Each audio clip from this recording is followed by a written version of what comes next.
Vídeo, botão. Querido irmão, querida irmã, 13 de dezembro de 2025. Um sábado, em Jardinópolis, interior paulista, chuvoso lá fora. Mas aqui dentro do nosso coração está aquecido e iluminado, porque nós temos a certeza de que Deus, estando no nosso comando, no comando da nossa vida, da nossa história, tudo que tem que ser, vai ser. O salmista, no Salmo 2, vai nos ensinar que não cai da árvore uma folha se não for permitido pela vontade de Deus. Quando a gente olha para a nossa história, nós entendemos o porquê que nem tudo a gente consegue compreender, mas nós precisamos procurar tirar lição daquilo. Santo Agostinho de Hipona, o africano, o filho de Santa Mônica, tem uma frase que nos ajuda a entender bem isto. Abre aspas para Santo Agostinho, né? Mistério de Deus não se explica, se participa. Viver da graça, viver da vida da providência, mais do que nunca, é fazer aquela experiência de dar a nossa vida. Tive um professor, já falei aqui várias vezes, vou repetir. Ele dizia, a gente precisa aprender a dar aquela folha de cheque em branco, só assinado, mas dar a folha em cheque em branco para Deus, para Ele usar da nossa vida como e quando Ele quiser. A folha representa a nossa vida, né? Nós vamos lá, assinamos, Deus põe o valor, a data, desconta, usa como aquilo que Ele quiser. Porque na grande verdade nós somos isso. Seus filhos, e com base na parábola, né, dos trabalhadores, nós somos esses trabalhadores da última hora. Já tinha um pessoal trabalhando na seara. O Senhor foi lá, no meio da tarde, e nos chamou. Digamos assim, nos contratou para trabalhar das 16 às 17 horas da tarde. Esses trabalhadores da última hora têm a mesma tarefa que aqueles que chegou lá às 8 horas da manhã, para começar o expediente. Trabalhar. Qual que é a nossa tarefa, bispo? Semear. A outra parábola que Jesus contou. O semeador tem a tarefa de sair semeando. Semeando vida, semeando esperança, semeando luz, coerência. Vai encontrar terreno pedregoso, terreno espinhoso, terreno seco, mas também vai encontrar terra boa. Só que em nenhum momento lá na parábola, Jesus fala que aquela pessoa, em todos os casos, aquele semeador, aquela pessoa que saiu semeando, vai colher os frutos da sua semeadura. Não. Talvez a gente não vai ver o fruto do nosso trabalho. Mas Classificado Jardinópolis, 41 mensagens. Tio Ayla Cristina Hernandes. Alguém sabe o contato da Liciane Calçados? Mensagem, forma, WhatsApp, nesse 342 semear, mensagens de 18 conversas. A gente entende ao longo da caminhada que o primeiro terreno a ser semeado é o meu coração. Eu não consigo dar para o outro aquilo que eu não tenho. Eu não faço para o outro aquilo que eu não sei fazer para mim mesmo. Então eu gostaria de usar 2 exemplos aqui. Eu já falei muito aqui da pessoa de Cazuza. A gente poderia usar outros exemplos. Por exemplo, ontem à noite, no jantar lá na casa da minha irmã, nós comentávamos sobre o Tim Maia. Mas eu ainda prefiro o Cazuza porque o Cazuza era mais polêmico, então é mais assim fácil de compreender. Cazuza, ninguém nega que era um cara inteligentíssimo. E eu particularmente gosto da obra musical dele.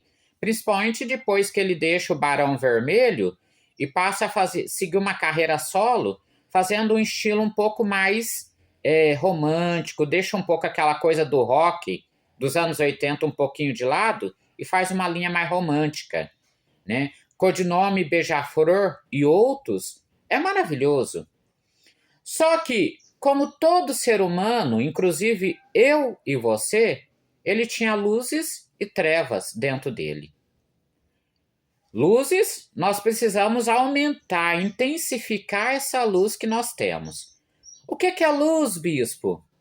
É o talento que eu tenho, é o dom que Deus me deu. Às vezes eu tenho dom no crochê, eu tenho dom para dar uma boa palavra, eu tenho um dom para conversar com as pessoas, ouvir as pessoas. Enfim, eu uso sempre o exemplo daquela fofoqueira, né? Se ela tem capacidade de ouvir um negócio que é simples, básico, vamos supor, fulana quebrou a unha lavando louça, é um exemplo. Aí só que ela sai lá na rua e já fala: nossa, você viu? Fulana quebrou a unha porque o marido bateu, porque o marido isso, porque o filho aquilo, né? Ela usa esse dom dela ao contrário, ela precisa agora aprender a usar ao contrário esse dom. Porque normalmente quem é fofoqueiro tem muito contato, fala com o meio mundo. Se tem fontes para passar notícia ruim, por que não pode usar essas mesmas fontes para passar notícia boa? Olha como que o José é guerreiro, teve doente, quebrou as pernas, tá fazendo fisioterapia, tá conseguindo andar. Pô, vamos ajudar, vamos fazer uma campanha, vamos levar um pouco de alimento lá na casa dele. Vamos ver se ele tem conseguido pegar todos os remédios no posto de saúde. Isto é luz, isto é aumentar o seu dom.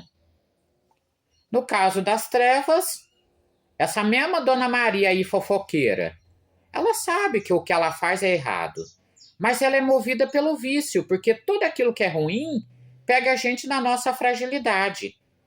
E qual que é a fragilidade do fofoqueiro?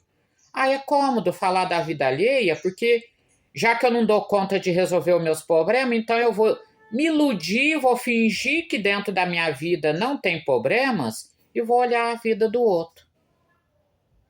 Entende? Então, em vez de olhar a vida do outro e ficar falando coisa que não existe, eu preciso olhar para a minha vida. No caso do Cazuza, passa por esse processo. Porque o Cazuza cresceu no Leblon, no Rio de Janeiro, filho de família rica, porque Lucinha Lins, atriz famosa, tinha uma situação, tem, né? Uma situação econômica boa. O João, o pai dele, que era dono de gravadora da Som Livre, muito bom também, né? A situação econômica. Então, o filho de papai, bastava dar o grito, eu quero isso, eu quero aquilo, já estavam fazendo os querer dele.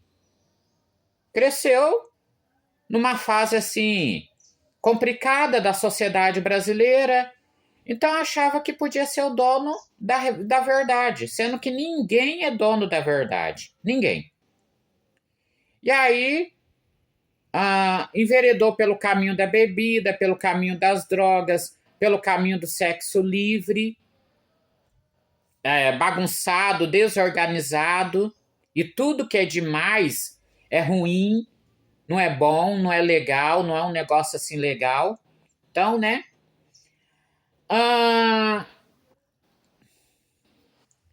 Com essa situação, ele acaba adquirindo HIV. E aí, já com o diagnóstico de HIV, se eu não me engano, em 88, 89, início de 89, ele dá uma entrevista, e nessa entrevista ele fala para a repórter: bebo mesmo, me drogo mesmo, não estou prejudicando a ninguém, é só a mim.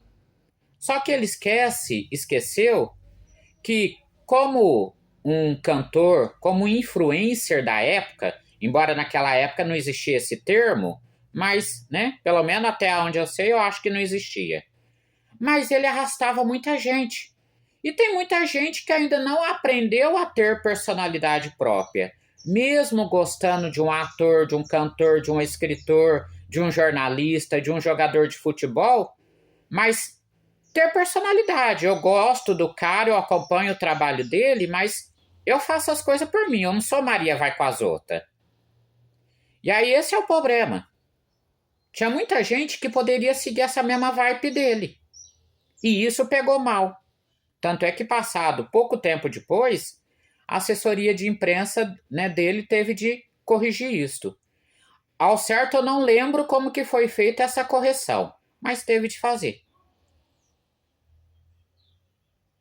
Veja como é sério as coisas. Ele perde o crédito dele como letrista, como compositor, como cantor? Não, continua excelente artista, só que falou demais.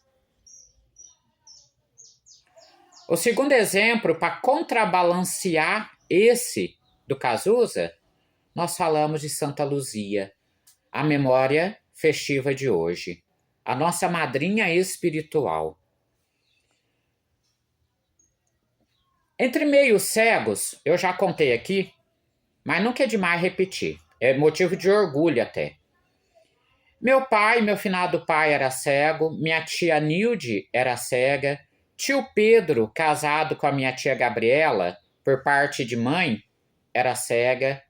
Então, era cego, melhor dizendo, tio Pedro. Então, nós crescemos num ambiente de deficientes visuais. Fora os amigos da família que sempre frequentou a casa.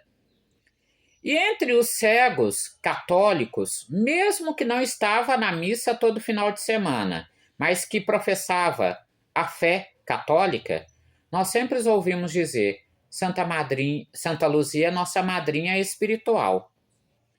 E aí eles contavam a história de um deficiente visual que morava na Vila Virgínia, isso lá nos anos 70, finalzinho dos anos 70, em Ribeirão Preto. E ele era assim meio que, não digo que doente mental, mas sabe aquelas pessoas vida louca, que não pensa muito. E aí, esse irmão começou a ir para uma determinada igreja evangélica. A mãe católica tinha lá as imagens dela na casa. Chegou um dia muito surtado, quebrou tudo, xingou, beleza. A mãe chorou, mas é mãe, né? Aí chegou o final daquele ano e justamente no dia 13 de dezembro, a cegaiada não trabalhava, porque é um dia de guarda. A mãe dele falou para ele, uai filho, mas você vai trabalhar? Hoje é dia de Santa Luzia. Ah, que Santa Luzia o quê, tal, né? E desceu ele e um colega dele para o centro da cidade. Ali, Américo Brasilense, ali na Atre, onde a loja é bem afastada, a porta da loja é bem afastada da rua. Se eu não me engano, Américo Salles com a Saldanha Marinho. Sentou ali para vender os bilhetes dele. No meio no período da manhã, um pouco depois que ele chegou, subiu um carro descondenado. Eu acho que o motorista perdeu o controle, estava bêbado, não sei o quê, e bateu ali. Morreu na hora. Estou falando que Santa Luzia matou? Não, pelo contrário. Eu estou dizendo que nós precisamos aprender a ter equilíbrio. Eu tenho o direito de não gostar de determinadas coisas, mas eu tenho o dever moral de respeitar. Dever moral de respeitar. Luzia, o nome Luzia ou o nome Lúcia pode aparecer também com o seguinte significado, aquela que traz luz. Então, ela é nossa madrinha espiritual por quê? Porque com a intercessão dela a Jesus, ela traz luz não para o nosso olho físico, mas para o nosso olho da consciência, a razão, a nossa forma de pensar, de olhar a nossa vida, de viver a nossa vida. Esse é o primeiro ponto que eu quero destacar. Cazuza, se a gente fazer um paralelo, né, entre os personagens aqui, Cazuza produziu luz do ponto de vista musical? Talvez sim. Talvez sim. Santa Luzia produz luz? Com a intercessão dela, ela produz. Eu e você também somos chamados, aonde quer que Deus nos coloque, a ser luz. Porque é o próprio Jesus que ensinou. Não se acende uma lâmpada para esconder ela debaixo da cama ou da mesa, dependendo da tradução da editora que você tem a Bíblia. Mas se acende essa lâmpada, diz Jesus, para colocar lá no alto da comunheira, para que todos vejam, para que ela brilhe de longe, e todos que vêm deem glória ao Pai do céu. Então nós precisamos ser luz. Cazuza foi chamado a ser luz, assim como Santa Luzia, assim como eu e você foi chamado. Esse irmão que eu estou acabando de contar, porque eu estou fazendo o resumo da história, que a história é muito grande, tá?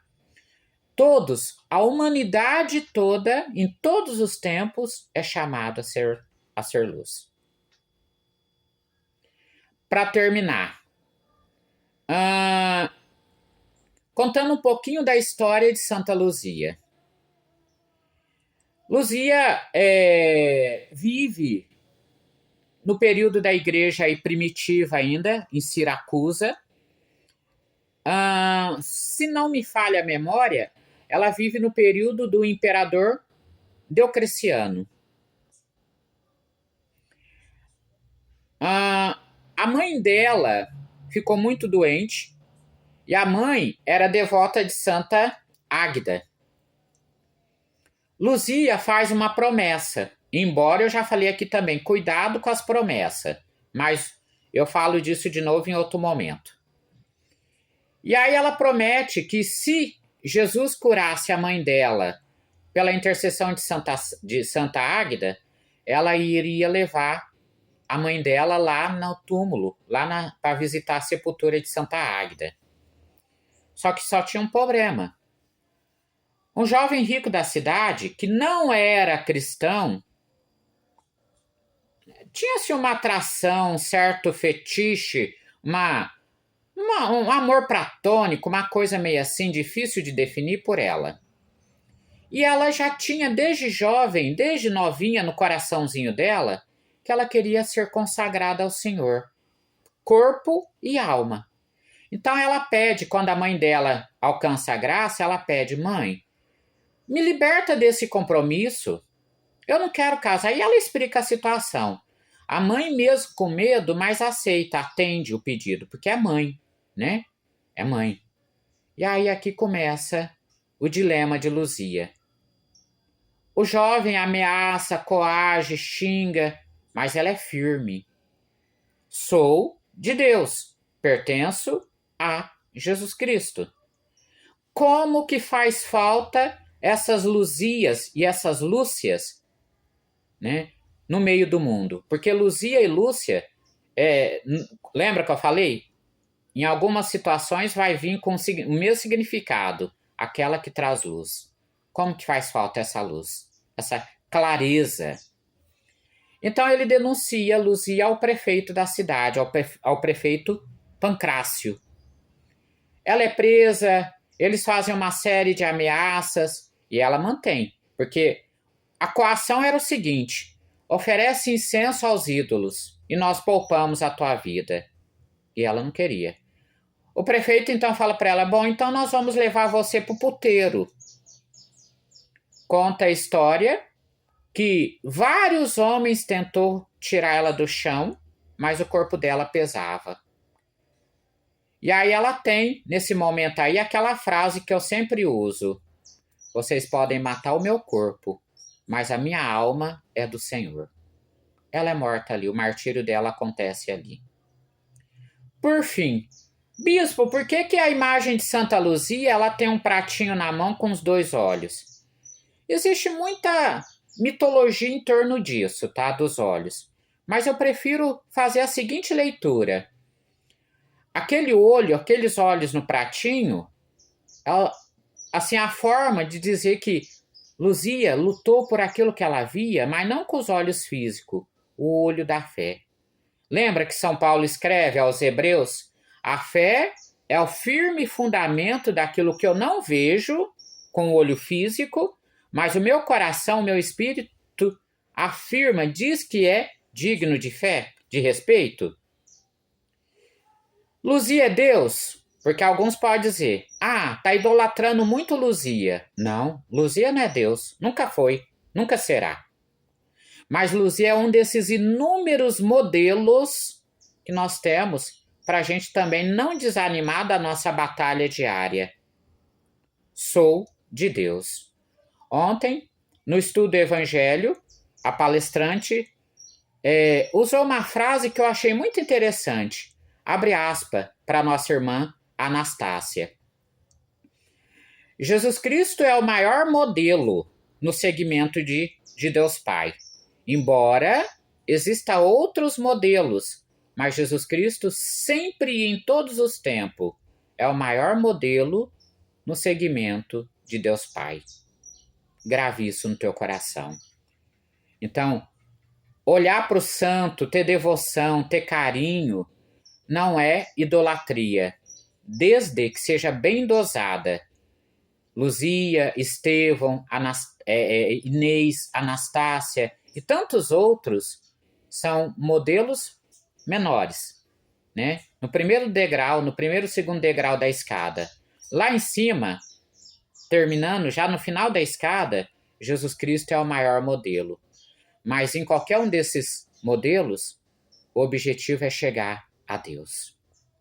Que Deus abençoe o nosso sábado, que Deus ampare a família do nosso irmão, estudante lá da DEVIRP, que a coordenadora pedagógica Edna informou no nosso grupo agora de manhã que ele faleceu.